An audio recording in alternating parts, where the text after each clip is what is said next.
microbiology.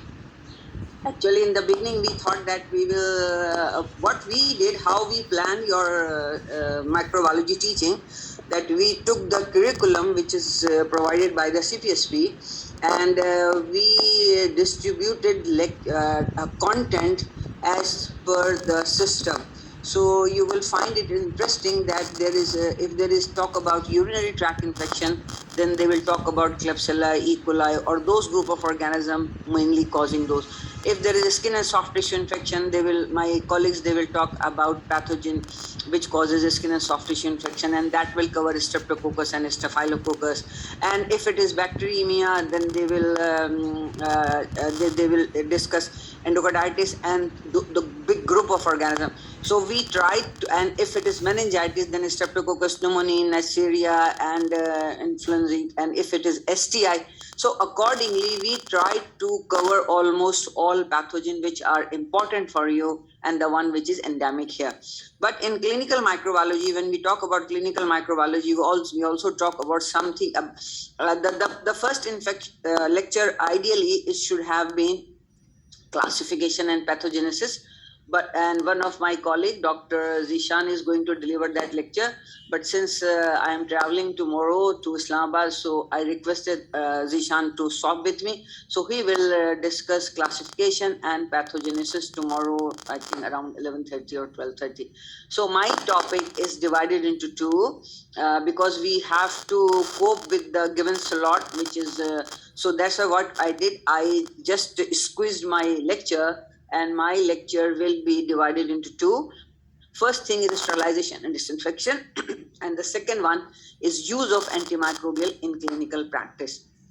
So why I thought that I should cover these two topics, though sterilization and disinfection looks very dry subject, but I believe for each and every one of you, you should have some information about sterilization and disinfection, because in your clinical practice in future, when you will pass your part 1 and you will be a resident, and then you will be a consultant or maybe assistant professor and associate professor, you should have some information so you can help or guide your students, your nurses, your paramedics, that how to do the thing first.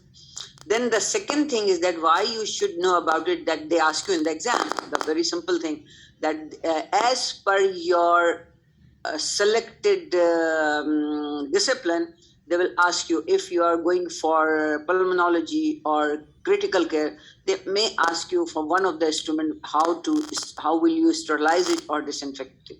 So that's why I think that is a very basic lecture, but I will try my best to make it very clinical, so you should not lose your attention. So my first slide, sterilization and disinfection.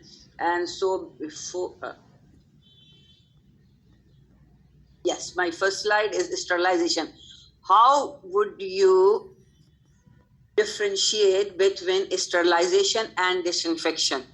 What is sterilization and what is disinfection? There are certain scenarios in clinical practice where we have to have a sterilized area or equipment or site. It means that the complete removal of any organism, if it's a bacteria, virus, fungus, parasite, spore, whatsoever.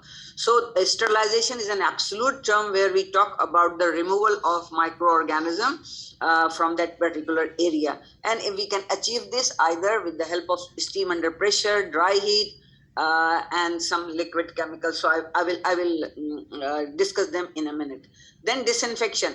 Disinfection is not elimination, but it removes all pathogenic microorganisms with the exception of bacterial spore, because we know that the bacterial spore is very hardy thing on the bacteria, and disinfection doesn't remove them. That's why we use the terminology disinfection, and it's a relative term. And what we do in clinical practice, ideally, if you think as a part 1 candidate, why can't we sterilize each and everything? But believe me, sterilization is very expensive, number 1, if we are going to sterilize each and everything. And number 2, it is not required. If it is required, yes, we will go for it. But if it is not required, we will not go for it. For example, thermometer, endoscope, patient clothes, patient bed sheet, patient's what is this? This is urinals. So these are the things which we don't have to sterilize. So accordingly, as per the thing, I will discuss them with you in this lecture. So there are, we use multiple terminology: high level disinfection, intermediate level disinfection, and low level disinfection.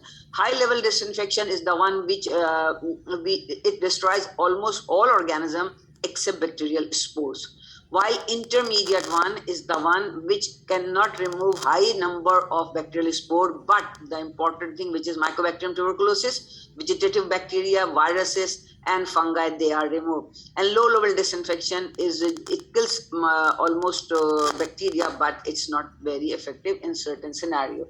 In this slide, what I am showing you in descending order the resistance of microorganism to sterilizing agent. So I think most of you know that the bacterial spore are, or the best fungal spore, they are the most difficult thing to kill. That's why if you want to remove them, you have to go for sterilization, which we do for the operation theater instrument and close. Then high level disinfection is the fun. So if you see that these organisms, they are the most resistant one to our disinfection or sterilization process.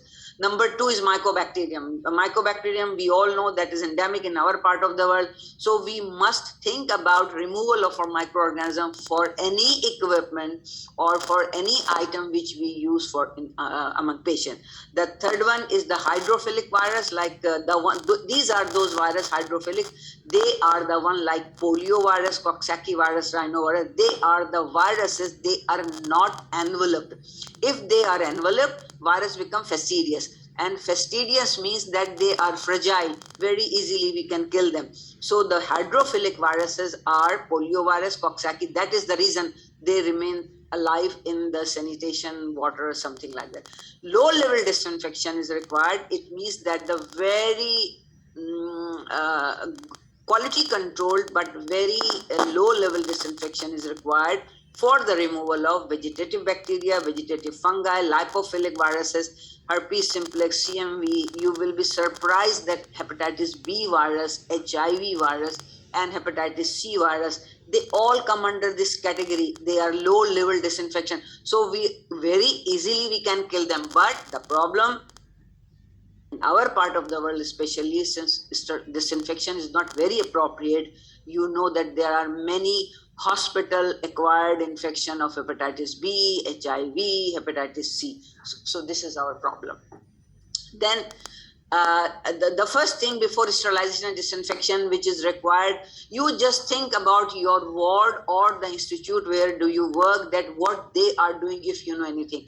But prior to sterilization and disinfection, it is highly recommended that we must clean the instrument if it is from OR or if it is from the patient. Cleaning means actually is just the washing thing, what we do at home. So washing is soap and water and mechanical action, the jittery action, and the detergent and some enzyme products. So what they do, when we very effectively wash something, foreign material from the instrument like soil, organic material, or patient tissue, then it just removes 99 or 90% of the organism from the equipment or from the items.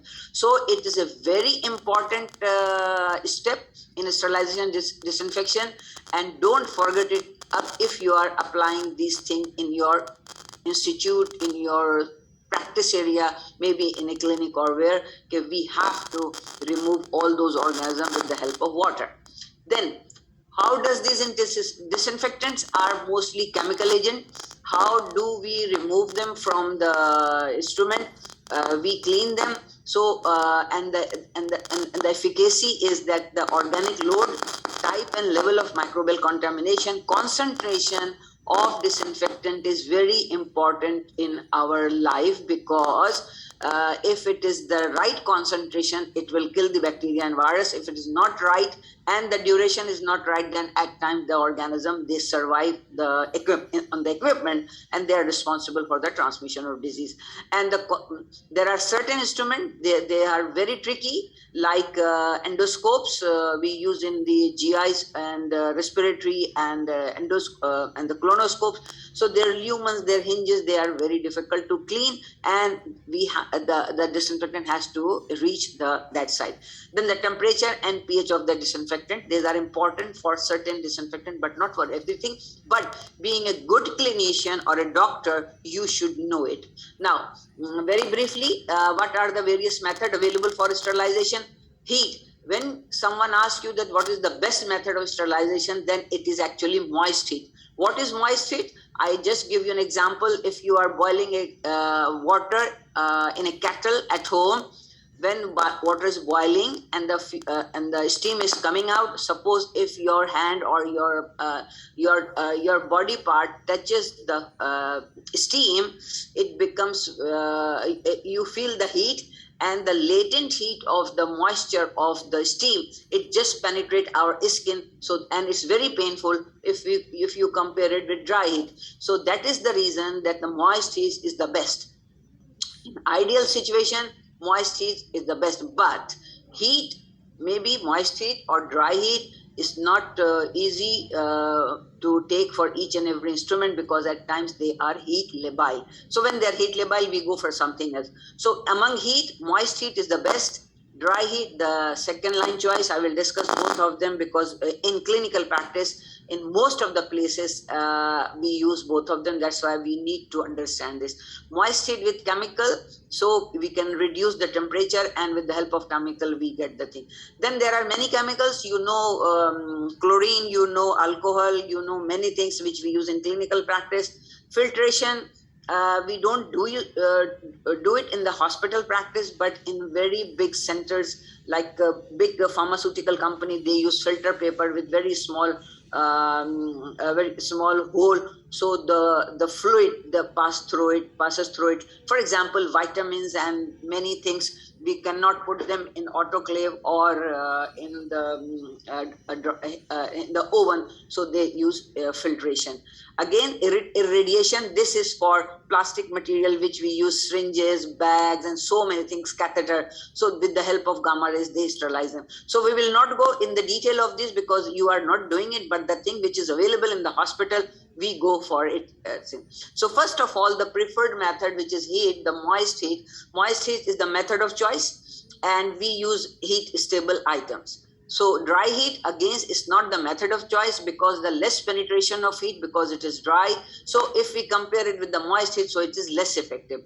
Moist heat key example is just like autoclave, or it is just like a pressure cooker which you use at home. You put it on the fire, uske andar fluid hota hai, pani hota hai, items hote hain, and then you close it, and then the steam is produced. And this steam, when this steam is under pressure, then it penetrates the item, the cloth, or anything in the machine, in that autoclave, and it is at 121 degrees centigrade, 15 pound pressure for 15 minutes. The things become sterilized, means free of all bacteria, spores.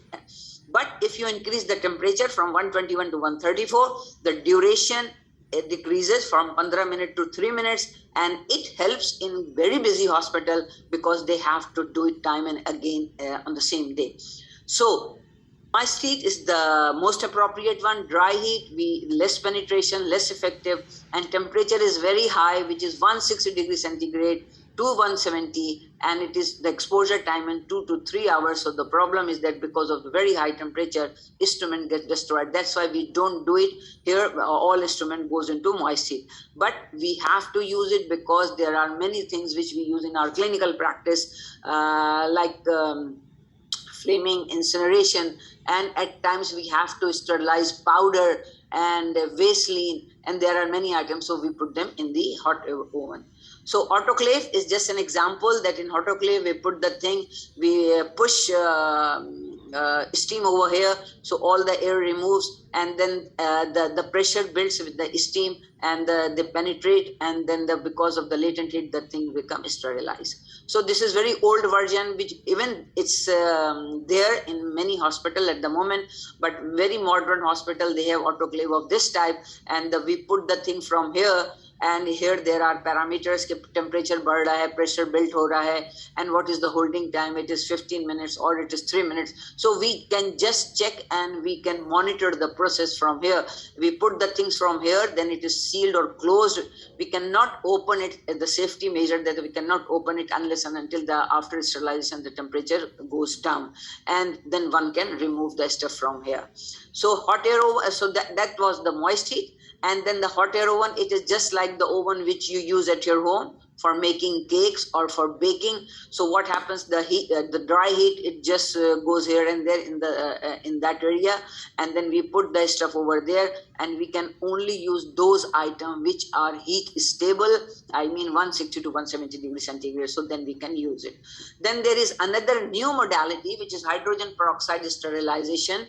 Actually in the past we used to use ethylene oxide sterilizing chamber. It's still given in the book, but the problem is that though it's very effective, but its cycle is of 24-36 hours, and the other problem is that it is toxic for human being, it is flammable. So it has been replaced by hydrogen peroxide sterilization, where what we do at low temperature, we expose hydrogen peroxide vapors in that, and they change into at temperature, they change into free radical, and they sterilize the item. And luckily it is hydrogen peroxide, so then finally it changes into water molecule, so it is not very it's not a hazard to us or to machine or the environment. So this is another modality which you will see in the future. Filter sterilization I have already discussed. Now the important item is the method of disinfection.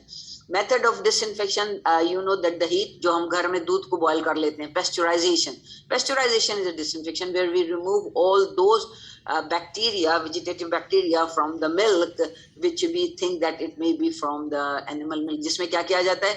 Mycobacterium tuberculosis bovine type, Campylobacter, E. coli, Salmonella, Yersinia, these are the Brucella. So these are the organisms which may acquire from milk or unpasteurized milk. So pasteurization is a very good example of pasteurization at 71 or 72 degrees centigrade for a few seconds, or when we boil the milk till 100 degrees centigrade. So all vegetative bacteria, they go.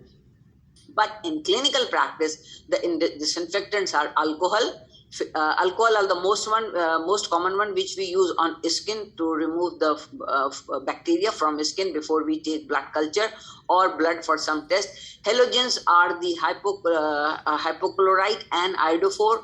Iodine we use with chlorhexidine for the skin preparation, and hydrogen peroxide, which I just talked about it, that we use it in the machine and for gargles. And the very important one is hypochlorite, which I will discuss in a minute afterward. And then aldehydes are the one which you don't use it in your clinical practice, formaldehyde, but you have been to dissection hall. वहाँ पे जो formaldehyde की बू होती है, it just fixes the tissue of dead body as well as the tissue, and it's a very good virucidal, bactericidal item. Glutaraldehyde, I must say a few words for it. Glutaraldehyde is the one which we use to disinfect our endoscopes in many areas. 2% alkaline glutaraldehyde for 15 minutes removes Hep B, Hep C, HIV, but if we increase the exposure time up to 30 minutes, then it also kills Mycobacterium tuberculosis, so which is one of the endemic organism in our part of the world. So aldehydes are important in our clinical practice. Halogen hypochlorite is very important, which is a very cost-effective virucidal agent. So for the spillage and for many things we use it, even we use it in the drinking water, and chlorhexidine with iodophore we skin for the skin. Now this is the most important slide of this talk. If you understand this slide, I believe you can pass your exam if there is any question. First of all, what they did, they divided the items or the anything which we use in the clinical practice into three big categories. One is critical items, the second one is semi-critical item, and then the is non-critical. So during your clinical practice, you can decide that which items should be sterilized, which items should not be sterilized. So critical items are those items they enter in sterile tissue or vascular system. So any instrument or anything which goes inside the body of patient, it should be sterilized. So implant, scalpel, needles, surgical instruments, gloves when you are doing the surgery, and so many things. So what happens? They need sterilized, and there is no question about that what should we do. Anything which enters the tissue, if you give a incision or tissue or कोई चीज अंदर चली गई, we have no choice but sterilization. It's important for your examination purpose. आपको सिर्फ वहाँ सोचना पड़ेगा कि इस इंस्ट्रूमेंट का इस्तेमाल क्या है. Semi-critical item.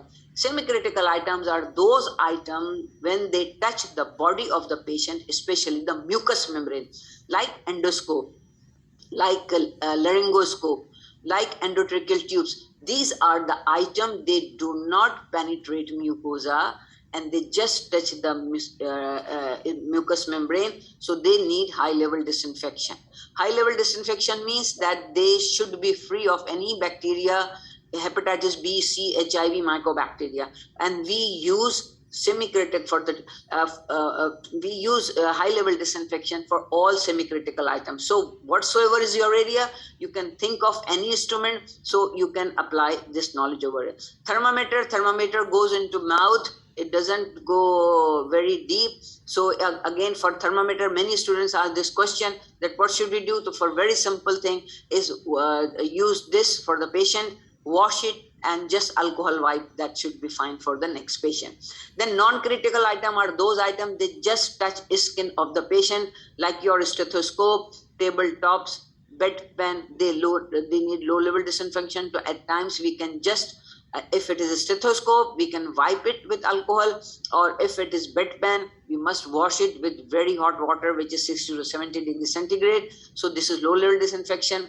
If it is bed sheet of patient beds, so it is just the low level disinfection, soap and water and washing.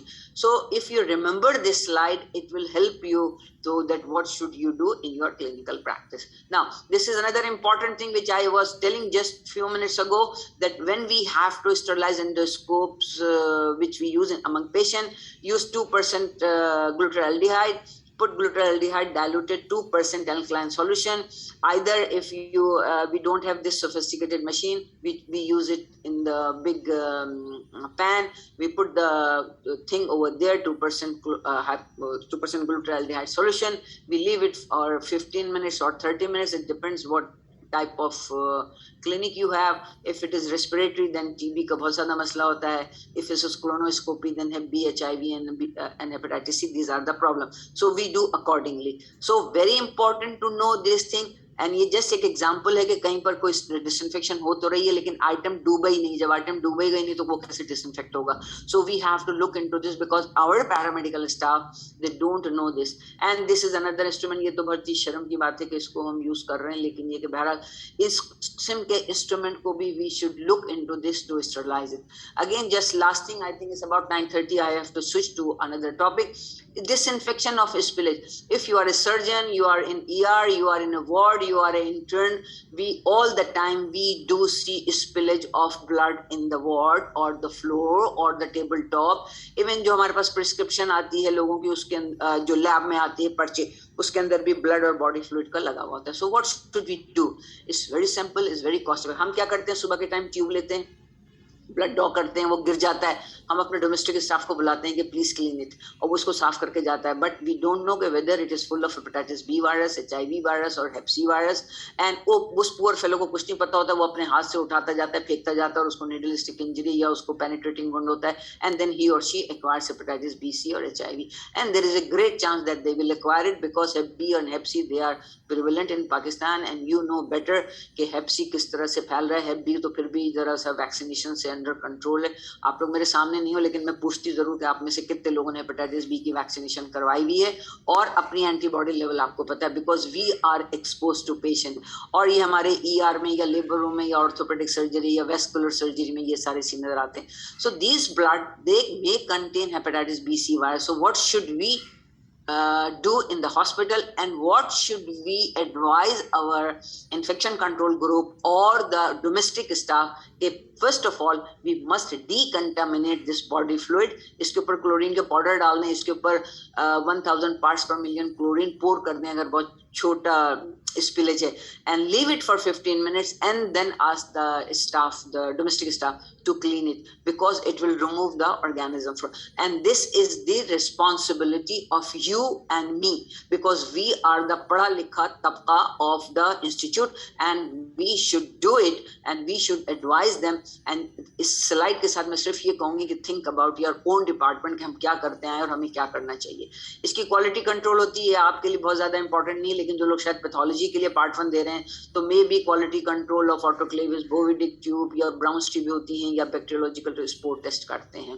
Radiation पे हम नहीं जाएंगे और फिर उसके बाद हम टॉपिक चेंज करते हैं, तो we go for the second topic. वो नहीं यहाँ पर, तो मैं इस स्लाइड को अब चेंज करती हूँ. अगर आपको कोई सवाल करना हो तो आप कर लेना, लेकिन मैं अब अपना टॉपिक चेंज कर रही हूँ बहुत तेजी से, क्योंकि मेरी प्रॉब्लम ये है कि मैंने 2 टॉपिक एक ही दिन में कवर करने का वादा कर लिया है. Number 2, yes, number 2 is strategies and antimicrobial use.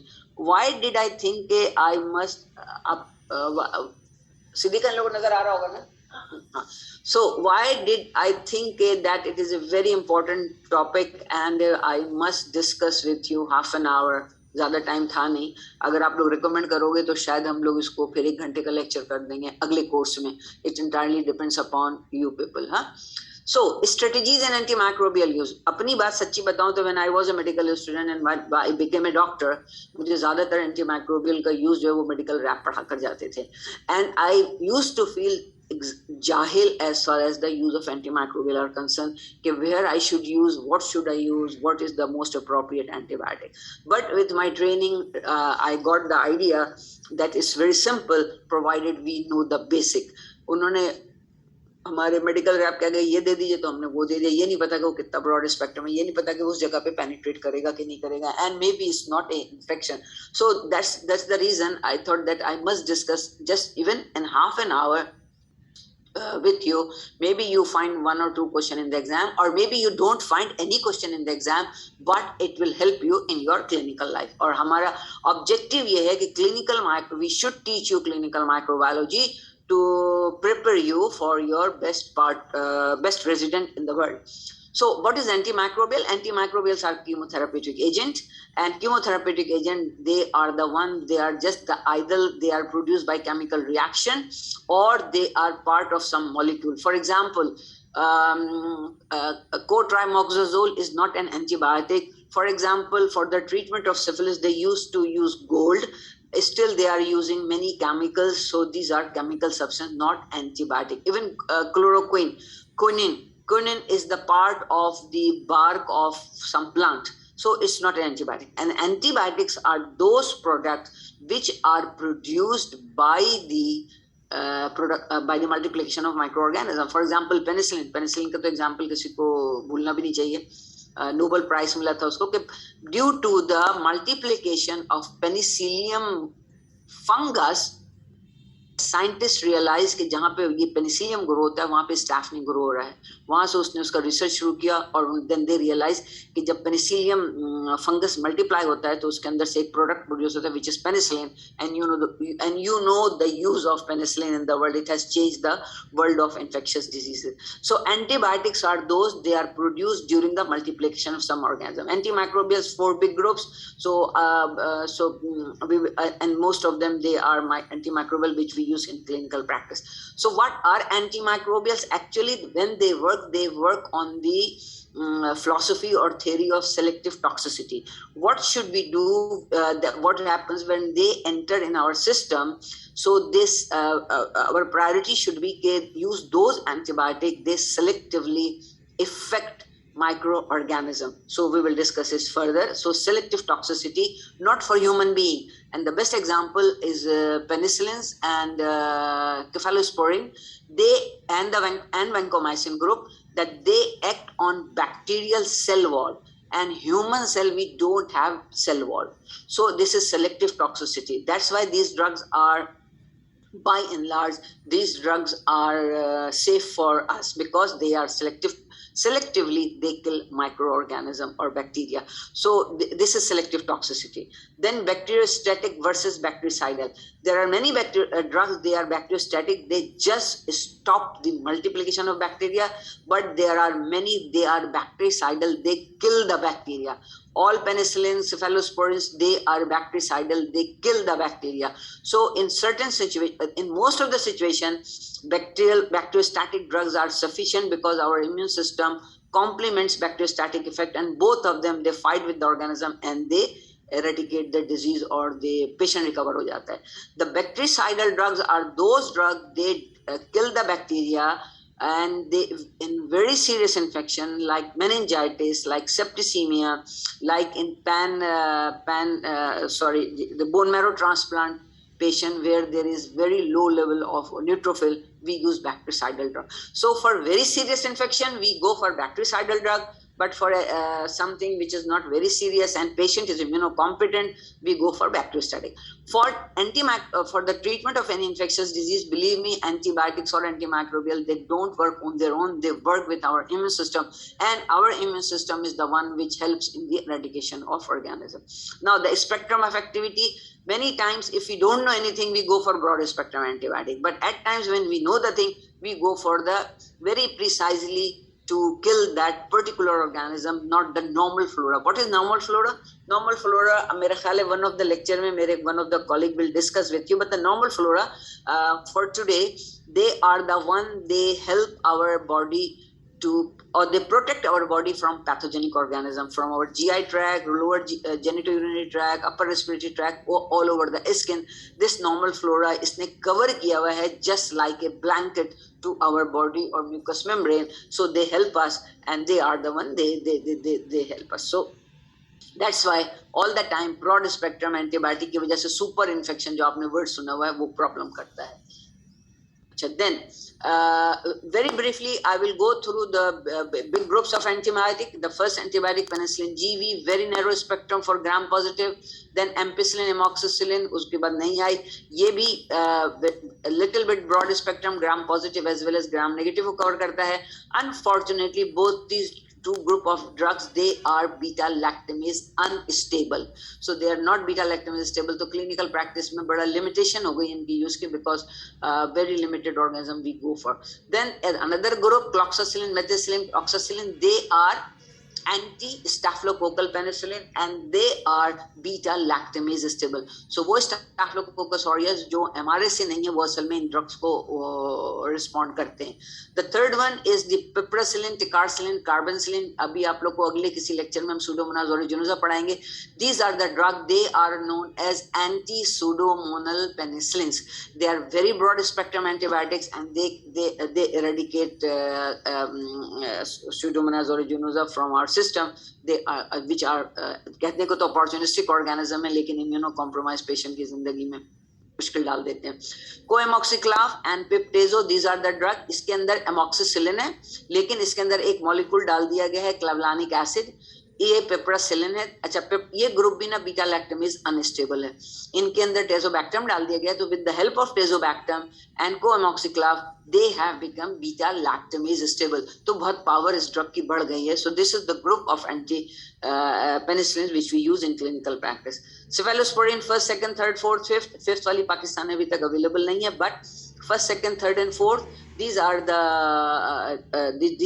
cephalosporin. Again, these are the earlier one. They are not that effective as these two. Usually they are beta lactamase unstable. This is slightly stable, but it is effective on a respiratory tract flora को. The third generation cephalosporin, they are very good. They are effective against GI tract flora, E. coli, Klebsiella, Salmonella, ये वो. But because of the ESBL production from organism, they are of कभी-कभी हम परेशानी में पड़ जाते हैं clinical practice में. Fourth generation not that popular. इसके बदले फिर लोग piperacillin और imipenem पे चले जाते हैं. Again, quinolones, wonderful drug. They are bactericide. Oh, sorry, एक चीज मैं बोलना भूल गई. Both the drug they are bactericidal. Penicillins and cephalosporin are bactericidal. Quinolones are bactericidal, aminoglycosides are drug, and they're wonderful drug if we use appropriately for the patient. Quinolones, the beauty is they are bactericidal and they penetrate tissue or cells very well. So they are very popular drug if we have to treat some organism which is intracellular और tissue में भी इसकी penetration अच्छी है. Aminoglycoside very good bactericidal drug, लेकिन इसकी थोड़ी सी लिमिटेशन ये कि it can not penetrate spaces और in tissue, but it's a wonderful drug if we use it in the blood, like gentamicin, tobramycin, very cost effective drug for गरीब अस्पताल जहाँ पे एक बीटा लैक्टम ड्रग और एक जेंटामाइसिन हम septicaemia को ट्रीट कर सकते हैं. एंड देन कार्बापेनम, ये हम बहुत आखिर में यूज करते हैं लेकिन इसको भी लोग मिस यूज कर रहे हैं. Imipenem, meropenem, they are effective against, they are again bactericidal drug. They are broad spectrum. They cover aerobic, anaerobic, and gram-positive, gram-negative organism. Nitrofurantoin and phosphomycin, they are wonderful drug for community-acquired UTI. बजाय इनमें से कोई drug के जाने के अगर आजकल हम लोग नाइट्रोफ्यूरेंटॉइन और फास्फोमाइसिन पे चले जाएं, so they are wonderful drug and they are very effective. लोग कम इस्तेमाल करते हैं तो सेंसिटिविटी का इशू नहीं है. मैक्रोलाइड बचपन से यूज करते हैं हम लोग, erythromycin, then the other generation azithromycin, clarithromycin. These are wonderful drug and आजकल हमारे एंटेरिक फीवर को भी अनफॉर्चुनेटली हम इससे ट्रीट करना पड़ रहा है, पता नहीं, which is the only available oral drug in the community. And then lincosamide, lincomycin, clindamycin, they are wonderful drug if bone and joint is concerned. Lincosamide, lincomycin, clindamycin, they have very good penetration in the bone, and clindamycin has very good penetration on skin soft tissue infection. Probably जो skin soft tissue पढ़ाएंगे वो आपको clindamycin के बारे में बताएंगे, because this is wonderful drug in skin infection. It penetrates well and anaerobic and gram-positive organism. Glycopeptide, vancomycin, drug of choice अगर हमारा MRS से आ जाए, टाइकोप्लाइनिन इनकी बहन है, and then chlorphenicol जिनको हमने छोड़ दिया है because of the bone marrow suppression in few patients, and the linezolid drug which we are using in case किसी patient को MRS से हो और vancomycin हम नहीं दे सकते. So this is just very brief about the organism that antibiotics which are available in the market. Then, and when we send you report and that this organism is sensitive, what does it mean? हम organism लेते हैं जो patient में से grow करता है, उसको plate पे लगाते हैं, उसमें antibiotic लगाते हैं, incubate कर देते हैं, and after 24 hours of incubation हम ये diameter देखते हैं. फिर ये diameter की एक हमारे पास पूरी standardized list है provided by the researchers and guidelines, and we compare it. If it is का वो zone अच्छा बनता है, drug penetrate करती है, organism grow नहीं हो पाता है, हम उसको sensitive resistant करके report कर देते हैं, which is very simple and we are using. There is another terminology which you will face in your clinical practice. For example, जब आप pneumococcus की meningitis को treat करते हो तो then they say, guideline कहती है कि अगर minimum inhibitory concentration is less than 0.025, then use this. In that scenario, you should have some idea of minimum inhibitory concentration. So minimum inhibitory concentration को मैं थोड़ा सा यहाँ पर describe इस तरह करती हूँ. Suppose there even endocarditis में, suppose there is a case of endocarditis and you have and we in the lab have isolated streptococcus viridans in the lab. You as a clinician expect from us कि हम उस organism की minimum inhibitory concentration यानी the minimum amount of drug which can inhibit the growth of bacteria or multiplication of bacteria. This is the minimum amount of drug present in the system which inhibits the growth of. मैं kill नहीं कह रही हूँ, मैं कह रही हूँ कि multiplication को ये रोक रहा है, इतनी इसकी औकात. So this is known as minimum inhibitory concentration of antibiotic. Important इसलिए है कि for endocarditis, for pneumococcal meningitis and few other organism, we have to, from the laboratory, we have to give you minimum inhibitory concentration, because as per guideline, if you know the MIC, you will decide that what should be the duration of therapy and what should be the dose and what should be the, it affects the recovery of patient. तो हम करते क्या है कि suppose Streptococcus विरिडांस हमारे पास lab में grow हो गया है, हम उसको मुख्तलिफ ट्यूब्स में इक्वल अमाउंट ऑफ ब्रॉथ में उसका इक्वल अमाउंट डाल देते हैं. देन व्हाट वी डू, हमने इन ट्यूब में एंटी माइक्रोबियल, फॉर एग्जांपल अगर हमने उसको पेनिसिलिन से ट्रीट करना है तो हम पेनिसिलिन एंटीबायोटिक की डाइल्यूशन मुख्तलिफ डाइल्यूशन ट्यूब में डालते हैं, जिसको हम लोग कहते हैं डबलिंग डाइल्यूशन. फॉर एग्जाम्पल इसके अंदर डायल्यूशन सबसे कम है, इसमें डबल हो गया, इसमें इससे डबल हो गया, इसमें 0.2 था, इसमें 0.4 हो गया, इसमें 1.6 हो गया, इसमें 3.2 हो गया। तो इस तरह से उसकी कॉन्सेंट्रेशन बढ़ती जाती है। तो जब हमने एंटीबायोटिक ऑर्गेनिज्म डाल के उसको हमने इंक्यूबेटर में डाल दिया, next morning after 24 hours of incubation what we do see कि एक ट्यूब टर्बिड नजर आ रही है, एक ट्यूब बहुत ही क्लीन है। जो ट्यूब क्लीन नजर आती है, we label that this is the MIC of that particular organism. In this particular case, the minimum inhibitory concentration of this antibiotic against this bacteria is 1.6. So we will report to you that for this Streptococcus viridans, the MIC is 1.6. Being a पढ़ा लिखा clinician, you will see and you will decide that the MIC 1.6 है, तो मुझे duration of therapy में भी बजाय 4 हफ्ते के 6 हफ्ते कर देना चाहिए। Maybe I have to with penicillin and maybe I have to add aminoglycoside with that, or maybe I have to switch over antibiotic. So this is the important of minimum inhibitory concentration. So I just thought that I must introduce this thing to you so you can use it in the clinical practice. एक हमारा ये बड़ा difficult तरीका करने का है, दूसरा ये बहुत सिंपल स्ट्रिप एक आ गई जिसके अंदर एंटीबायोटिक डिफरेंट कॉन्सेंट्रेशन फ्रॉम इसमें होती है, जिसको we use in the clinical practice. we take the organism, dilute करके उसको प्लेट पर लगाते हैं, स्ट्रिप रख देते हैं। Next morning after 24 hours of incubation हम क्या देखते हैं कि ऑर्गेनिज्म को ये हायर कंसंट्रेशन ने इनहिबिट किया, लेकिन यहाँ पर आके यहाँ से ग्रोथ शुरू हो गई। सो ये जो कोई भी ऑर्गेनिज्म है उसकी MIC हम यहाँ पर 4 रिपोर्ट कर देंगे। Now you as a clinician you will decide कि 4 का मतलब सेंसिटिव है कि रेजिस्टेंट है, और accordingly you will use antibiotic. So in clinical practice when we use antimicrobial we decide should we use antibiotic or not. Number one, is this infection is likely to respond. upper respiratory tract infection होता है, हमारी नाक बहरी होती है और हम उसको ऑगमेंटिन या सेप्टान कुछ दे देते हैं जिसकी कोई जरूरत नहीं है क्योंकि ये तो वायरल था। upper respiratory tract, I think one of my colleague will teach you the upper respiratory tract infection which is mostly viral. so हमारे ख्याल में इसके ऊपर हमें एंटीबायोटिक देना चाहिए कि नहीं देना चाहिए, टाइमिंग कब होनी चाहिए, पॉसिबल माइक्रोब क्या है और कौन सी ड्रग देनी चाहिए। मैंने एक बहुत अच्छा फॉर्मूला कहीं से मुझे मिल गया जिसकी मदद से हम फैसला कर लेते हैं कि शुड वी ट्रीट इट और not treat it, what to give, not to give, cost क्या है, एडवर्स इफेक्ट क्या है। मैं नेक्स्ट 5 मिनट्स में कोशिश करूंगी कि मैं इसको थोड़ा सा आप लोगों को समझा सकूं। जरूरत है कि नहीं है, ये सबसे पहला सवाल है। तो अगर आप लोग अपने दिल में बहुत ही सीरियसली सोचें तो हम में से जितने लोग यहाँ बैठे हैं, हम में से बहुत सारों को खुद ही अंदाजा होगा कि हम अपने ऊपर भी बिला वजह एंटीबायोटिक यूज करते हैं। पेशेंट को तो दूर की बात है कि जरा सा रेस्पिरेटरी ट्रैक इन्फेक्शन को ले लिया, जरा सा डायरिया हुआ, फ्लेजिल क्या मेट्रोनिडाजोल लेके आगे बढ़ गए, एकदम एक्यूट एक्सप्लोसिव डायरिया होगा, उसमें फ्लेजिल का क्या काम, ये तो फायदा नहीं, ये तो उल्टा और क्लोस्ट्रीडिया डिफिसिल के सूडोमोनास कोलाइटिस को बढ़ाएगी।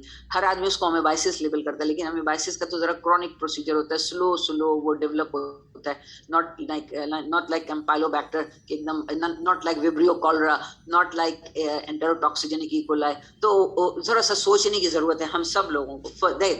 efficacy, route of administration, there are many drugs that don't absorb orally, हम गलती से भी उसको ओरल नहीं देंगे। फॉर एग्जाम्पल हमने अगर स्टैफिलोकोकल बैक्टीरिया सेप्टिसीमिया ट्रीट करना है, we should not go for the oral drug because it doesn't absorb, amphotericin, aminoglycoside, they don't absorb. So route of administration, dose interval, it depends upon the half life of the drug. हम ये बिल्कुल नहीं सोचते हैं, आंख बंद करके follow करते हैं जो ड्रग रैप करके चला जाता है। सवाल ये कि उसकी हाफ लाइफ कितनी थी।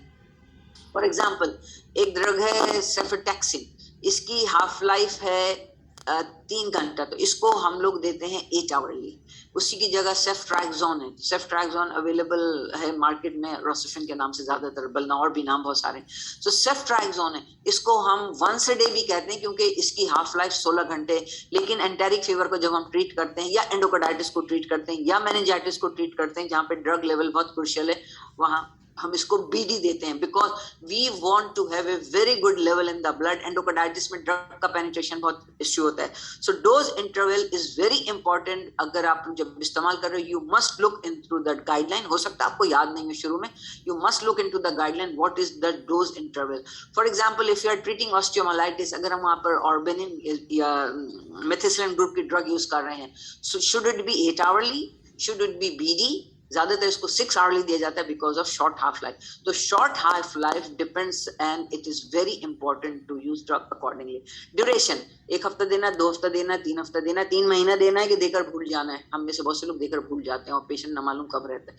Root of excretion helps us if the drug bioavailability of drug is very important. then the route of solution bioavailability means कि क्या ये ड्रग उस एरिया को पेनिट्रेट करेगी. कोई ड्रग आप मेनिंजाइटिस में यूज कर रहे हो, क्या ये ब्लड ब्रेन बैरियर को या ब्लड सीएसएफ बैरियर को पेनिट्रेट करेगी.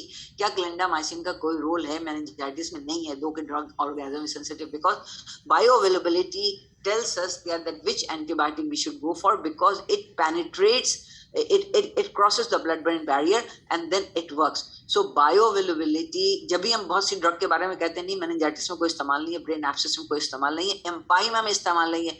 हम कहते हैं कि अमाइनोग्लाइकोसाइड्स का एम्पाइमा में इस्तेमाल नहीं है क्योंकि बिकॉज एम्पाइमा के अंदर पस की कलेक्शन होती है, एसिडिक एनवायरनमेंट होता है और वैंकोमाइसिन एंड अमाइनोग्लाइकोसाइड के बहुत बड़े मॉलिक्यूल होते हैं and they do not penetrate the पस और तबड़ा सब. तो ये बेकार ड्रग हो गई. गोके से वंडरफुल ड्रग और लैब ने भी रिपोर्ट कर दिया कि ऑर्गेनिज्म इज सेंसिटिव. तो यहाँ पर being a clinician we must think के we should go for drug और नॉट. रूट ऑफ एक्सक्रीशन इसको हम एक्सप्लॉइट करते हैं. If a drug is good and is bactericidal और ये एक्सक्रीशन हो रही है इसकी बिलियरी ट्रैक से और इसको इसको इसको इसको कोलेंजाइटिस है, then we will use this drug. So why? Because it will be in the system and it will be in the bile, so local effect ज्यादा होगा. Aminoglycoside, they are very good drug. अगर urosepsis है, urinary track infection है, so this will be in the blood as well as it will excrete out with urine. So इसका level बहुत अच्छा होता है. So these are the basic knowledge which you should have when you enter in the clinical world again after your part 1.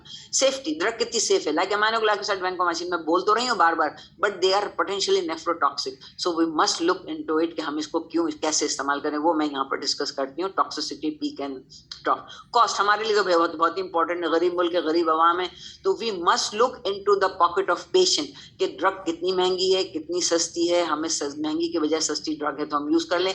Convenience is very important क्योंकि convenience का ताल्लुक बहुत ज्यादा डोज पर है. हम लोग अपनी आसानी के खातिर या मरीज की आसानी के खातिर कि उसको घर में ड्रग मिले तो दिन में 1 दफा के आईवी लगवा कर जाए कि 2 दफा है कि 4 दफा है.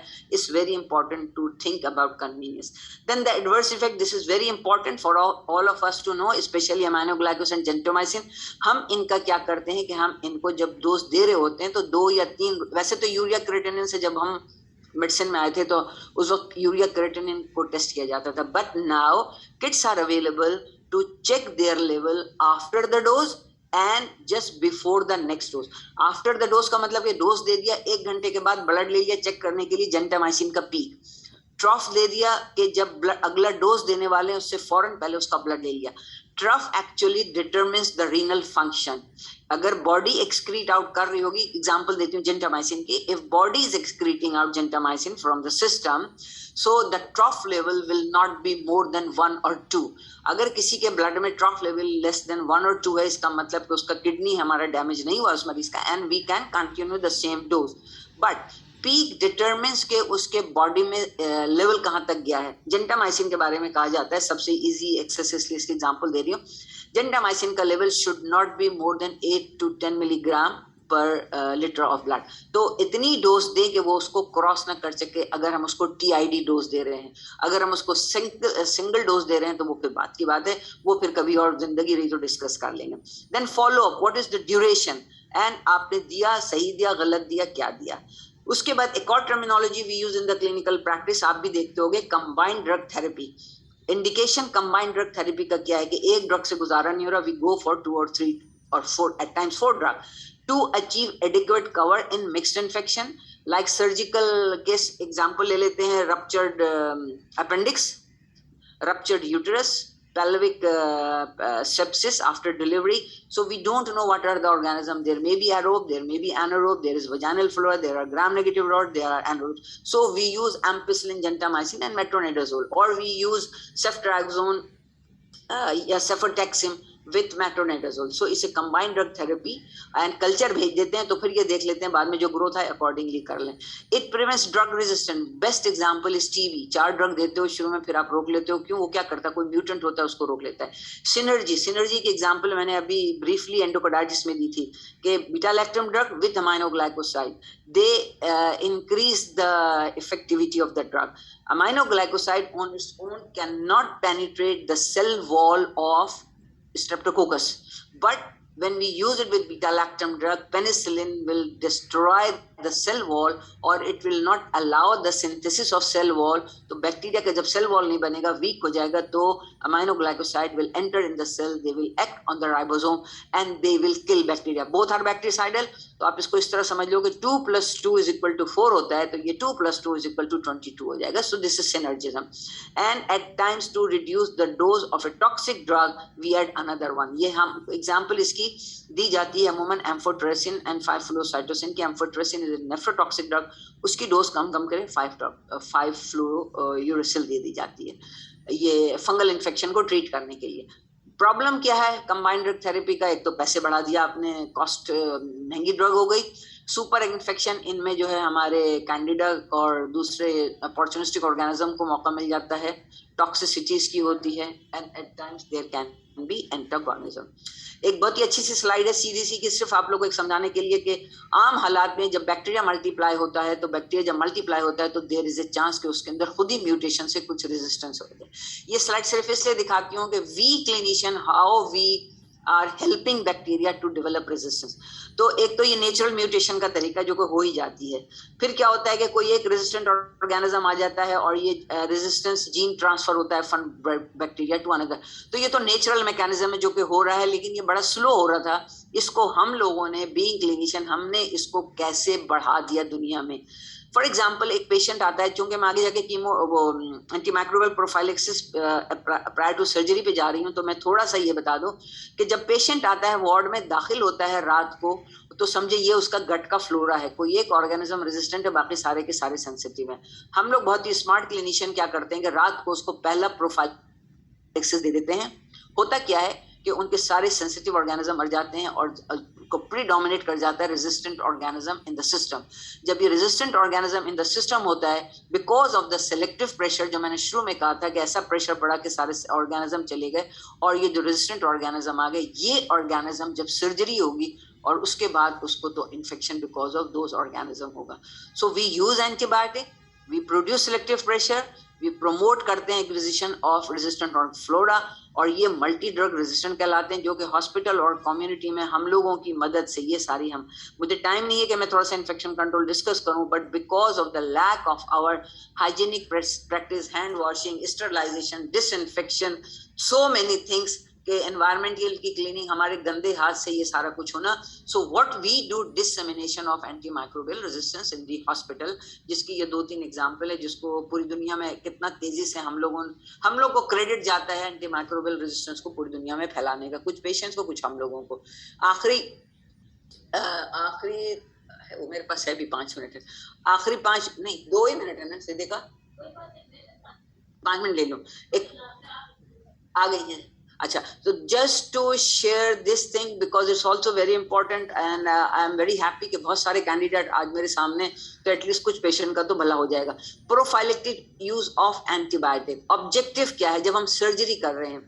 adequate drug level at that point in time when the infection is likely to develop, कि जब पेशेंट को हम एंटीबायोटिक देंगे जब इन्फेक्शन लाइकली टू डेवलप. ये जो एक रात पहले एंटीमाइक्रोबियल बहुत सी जगहों पे दिया जाता है, it is useless. It should be given just at the time of induction. तो कवरेज जो होनी चाहिए, coverage must be provided from time of incision to closure of incision. This is the recommendation कि from the time of incision to closure 24 hours या उससे कम time के लिए देना चाहिए. हम पाकिस्तान में उसको रात को दे देते हैं, कल सुबह सर्जरी प्लान होती है, सुबह सर्जरी नहीं होती, कोई इमरजेंसी आ जाती है, अगले दिन दोपहर 3-4 बजे सर्जरी होती है, एंटीबायोटिक हमने कल रात दे दी थी. Why? There is no answer of it. So it should be at the time of induction, maximum for 24 hours. Otherwise कहते हैं कि सिर्फ इतना दो कि जब तक उसका हम इंसिशन को क्लोज कर दें। री एडमिनिस्टर करें if the drug is of short acting, surgery बहुत लंबी हो जाए और बहुत ज्यादा ब्लीड कर जाए तो हम उसको ऐड कर लेते हैं। अवॉइड री एडमिनिस्ट्रेशन, क्योंकि वो उसको अगर रीनल इनसफिशिएंसी हो। सर्जरी की 3 टाइप है, देखें हर सर्जरी में एंटी माइक्रोबियल रिकमेंडेड नहीं है। For my surgical candidates, clean surgery एक होती है, हॉलो ऑर्गन में आप नहीं जाते हो, लाइक थायराइड की सर्जरी, लाइक एक सिस्ट को निकालना है स्किन पर से, so these are clean surgery. Actually the real world, the पढ़ा लिखा वर्ल्ड, वो ये कहता है इसमें कोई एंटीमाइक्रोबियल का यूज नहीं है, क्योंकि आप हॉलो ऑर्गन में नहीं जा रहे हो जो कॉलोनाइज होता है। क्लीन कंटामिनेटेड सर्जरी आर दो सर्जरी जहाँ पे हॉलो ऑर्गन होता है, जहाँ पे आप एंटर होते हो, थोड़ी बहुत कंटामिनेशन होती है, तो रिकमेंडेशन इसके लिए है to avoid secondary infection. Then contaminated surgery जो कि जेन्युइन जीआई ट्रैक की सर्जरी है, अपना कोई ऑर्गन रप्चर हो गया है या आपको कोलोनोस्कोपी करनी है, वहां पे बहुत ऑर्गेनिज्म है, तो primarily prophylaxis prior to surgery is only for this two group.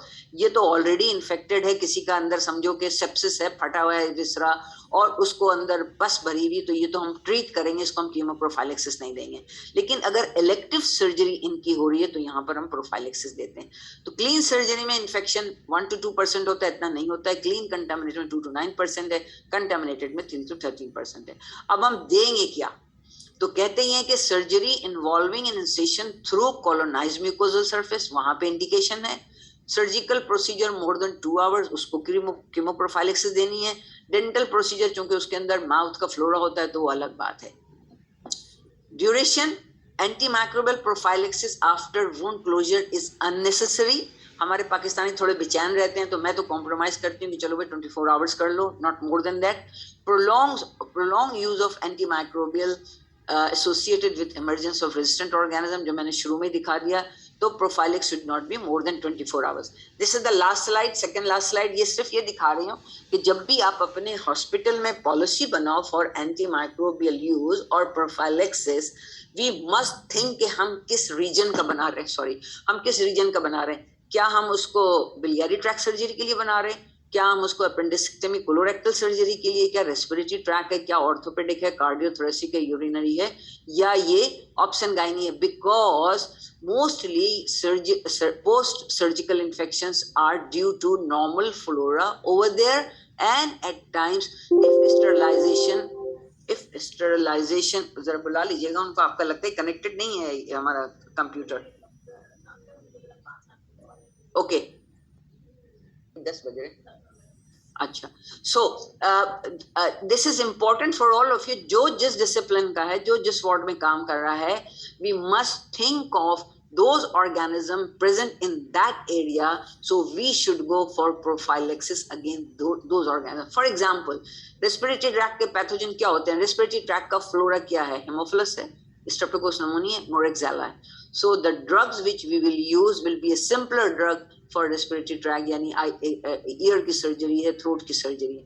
But if we go for biliary tract surgery, तो biliary tract में ऑर्गेनिज्म कहाँ से आएंगे, GI ट्रैक के आएंगे, तो E. coli होगा, क्लेप्सिला होगा, स्ट्रेप्टोकोकस होंगे, एनारोब्स होंगे। So for biliary tract surgery we will think of something else जो कि उस फ्लोरा को कवर करे, उस बायो अवेलेबिलिटी हो, और it will kill the organism. For gynae obstetric surgery is vaginal flora. Urinary tract surgery अगर पर स्किन जा रहे हैं तो स्किन की staphylococcus and coag negative staph, अगर वहां से नहीं जा रहे हैं तो देन यूरिनरी ट्रैक के ग्राम नेगेटिव ऑर्गेनिज्म होते हैं। So accordingly we decide about the organism कि किसको क्या करना है। तो एक तो ये कि साइट स्पेसिफिक हम बनाए पॉलिसी, दूसरे हमें ये पता होना चाहिए कि हमारे हॉस्पिटल का, इंस्टीट्यूट का ऑर्गेनिज्म की what are the organism, what is their sensitivity because of the use of antimicrobial.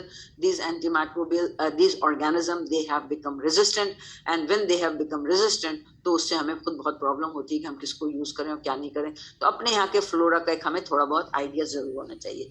Thank you very much for listening. Siddiqa कह रही है हमारे पास 1-2 मिनट और हैं, तो कोई सवाल कर ले तो कर लें, वरना हमारा नेक्स्ट स्पीकर आ चुका है। Thank you ji. Which is एक सवाल आ गया है, clean contaminated surgery is the one surgery, suppose अगर स्टमक की सर्जरी करनी हो तो स्टमक